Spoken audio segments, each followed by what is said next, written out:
सभी बहनों को अहोई अष्टमी की जो संतान प्राप्ति के लिए, संतान की खुशहाली के लिए हम बहनों को व्रत करना होता है, उसकी बहुत बहुत शुभकामनाएं।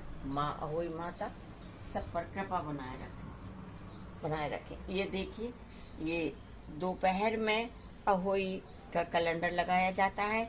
ये शिव गौरी और गणपति की स्थापना की गई है। ये माँ गौरी हैं। ये मेरी पुत्र वधू ने श्रृंगार का सामान और पूजा का सामान रखा है। ये कलश है, एक कलश यह है सागर का। ये मैंने अपनी पूजा के लिए साड़ी और वो सब रखा है सामान। ऊपर फल है, इसमें कुछ पैसे डाल दिए जाते हैं कलश में। ऊपर थोड़े से चावल और दूर्वा रखकर फल रखा जाता है।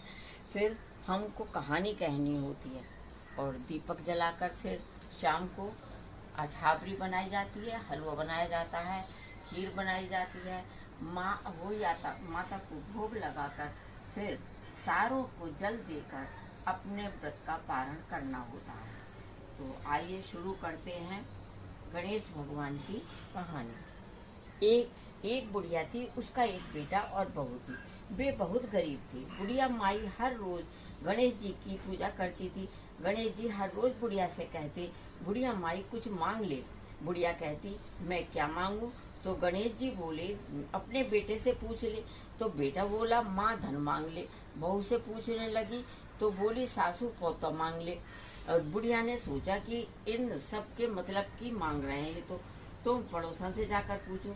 पड़ोसन बोली कि सबके इच्छा का क्यों मांगती है, तू ऐसा मांगना जो अपने ही मतलब का हो और सबका काम हो जाए।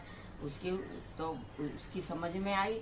उसने पूछने पर बोला कि क्यों बुढ़िया माँ क्या मांगती है? तो उसने बोला, अपनी सुंदर काया मांग ले। घर आकर बुढ़िया सोचने लगी, बेटा बहू राजी हो, तो उसने उसी हिसाब से मांग लिया।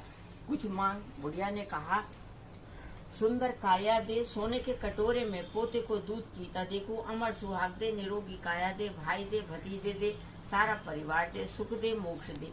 गणेश जी ने कहा, बुढ़िया माई तूने तो मुझे ठग लिया, अब कुछ मांग लिया है तो चल जा, तथास्तु ऐसा ही होगा। और गणेश जी अंतर्ध्यान हो गए। अब बुढ़िया माई के यहाँ सब कुछ वैसा ही हो गया जैसा उसने मांगा था। बोलो जय गणेश। श्री गणेश जी जैसी बुढ़िया माई को दिया वैसा सबको दे। वे बोलो गणेश भगवान की जय। अब करते हैं हम अहोई अष्टमी की कहानी। तो ये बोलो अहोई माता की जय। इसमें स्याऊ माता की कहानी कही जाती है और उसी